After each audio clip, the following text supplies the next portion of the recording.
spatializing logic of the library, how was the space organized in terms of who can use what part of the library? Was it like open space for everyone to use? So the notion of public space you refer to, can we also understand the different layers which constitute this publicness? Because it was also geared towards individual versus collective good.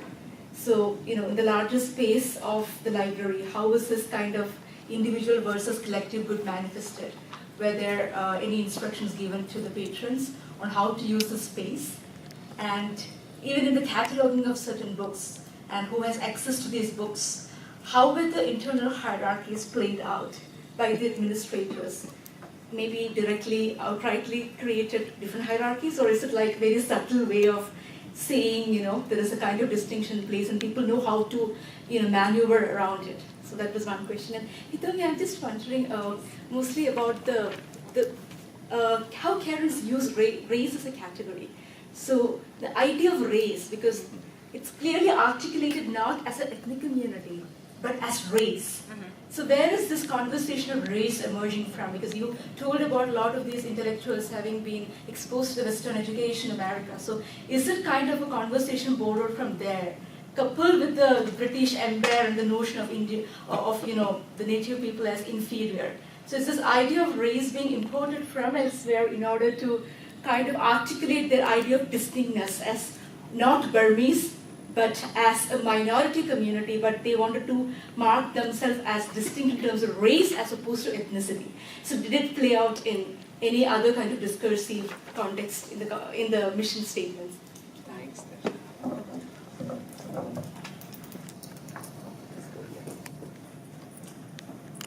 Hello. Thank you very much. Hello. Hello. Thank you all three panelists for a fantastic paper. I really enjoyed this paper. I have 3 questions, one each for each panelist. I think I'll start with Cindy first. And I think my question is kind of in line with yours a little bit about knowledge, question of knowledge. So I really enjoy how you talk about, first of all the charts and all the kind of elaborate statistics. I really enjoy them. Vietnamese have agency in creating and manipulating the space within the library. So choose what to read, choose what to do, socialization, and so on and so forth. What about knowledge production? What about undermining, as you call it, right? Undermining or confronting the kind of civilizing mission as being reflected in the way that the library has been constructed. So the particular way of European production of knowledge, right? That wanting what the native read, wanting what they want to read. So that sort of thing. In line with that, what does Vietnamese modernity mean in this context? What exactly are you referring to? Is that the manipulation of space? Is that the use of the library in different ways? Or knowledge production? Or how you do that? That sort of thing. So I think it's great if you can elaborate more on that particular perspective.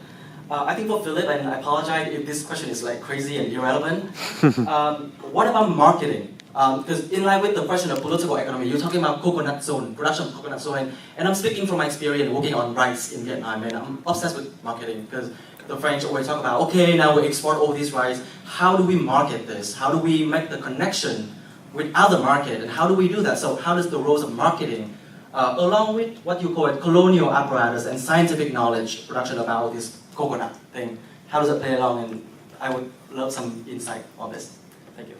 Thank you. Maybe the panel should respond now, then we'll have another round of questions. I should start, yeah. Oh, yeah. Okay.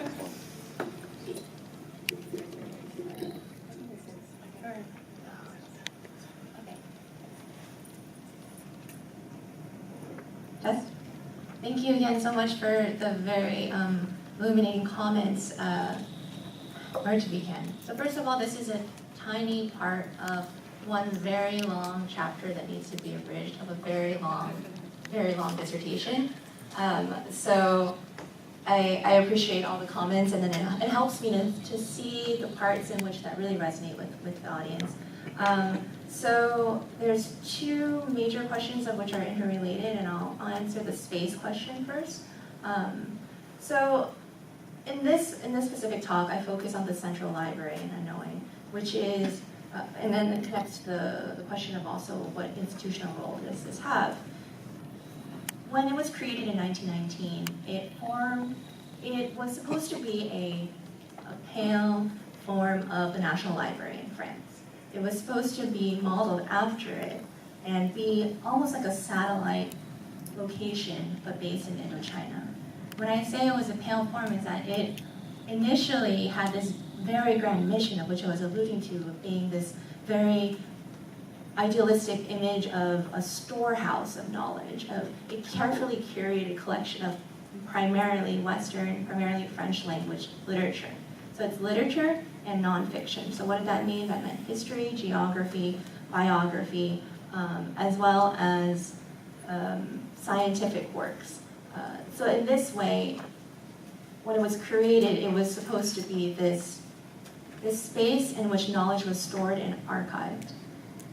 So, but in actuality, when it was actually implemented, as I was illuminating in my talk, is that it became more of a public space. So what did that mean? It meant that it housed over, so at one point it was around approximately 60 seats, and then it had approximately 80 seats. The Central Library had both a reading room and later a lending section. So when a reader entered the reading room or had a reader card to enter both the reading room and the lending section, they would have to fill out a form. First of all, browse a catalog, fill out a form, and then submit it to the librarian in charge. And then shortly afterwards, actually it was quite efficient, it was about 30 minutes to an hour, then the books would be withdrawn. So in that case, readers were restricted as to how many that they could read at one time. That being said, it wasn't mandatory if you went in that you had to read, plus you have all these cases of people coming in and taking up seats, of which is more of a reflection too of the limited space. The question of space is really important because where can people read at this point? Are we thinking cafes, homes, at schools? So the fact that it was so overcrowded reflects something about this question of both space and the value of the books that were in the library. These were very, very expensive books, of which were bought or donated as well and acquired usually through the legal deposit. That being that every copy of material that was produced in Indochina was supposed to be, one copy needed to be deposited into this library. This is modeled similarly in the Library of Congress does this, in America it does this as well. So in that way, the ways in which it was cataloged and the materials that were in it very much reflected this French notion, like they directly imported the French model of classification as well. That being said, the lending section, which I didn't get a chance to talk to as much, became more of these are the popular reading books. These are the books that you can freely browse on the shelves, read, not necessarily check out, but read in place. There are about 20 to 30 seats in that room. In terms of books, we have the most popular books was, not surprisingly, Alexandre Dumas. You have also so Three Musketeers, you have Les Miserables, you have popular classics at the time, also foreign, other language literatures that are translated into French or into Bokmu, Vietnamese. So you have Romance of the Three Kingdoms, popular Chinese novels. You have Rudyard Kipling. So in that case, there is where the collection of only approximately 10,000 books was, as I said in one of my slides, was checked out, consulted out over 60,000 times a year. So that's quite extensive for a relatively small population of literate individuals. I talk about this continually, so I just want to shorten one point about knowledge. So this question of modernity, I mean, modernity is a hot word that is thrown around a lot, right? So to be more explicit about what I intend in this is that, to emphasize is that modernity here is very much connected, one, to modern institutions, which is the discourse of which colonialism is built upon and of which it was contested and undermined as well. But what are the ways in which Vietnamese use their position, use their power to access knowledge and use in new ways? So if that could be using it to supplement their very poor limited education, which the French had developed more popular forms of education, but it was very, very banal and still was very limited. So one way is to supplement and self-learn, right? Two is just to get access to newspaper and news, because the library also subscribed to newspapers from all over the world. So that's my short definition of which could be another book. Thank you for your question about the usage of the race, or the current term for the race. And I'm really happy that you actually raised this question, because I took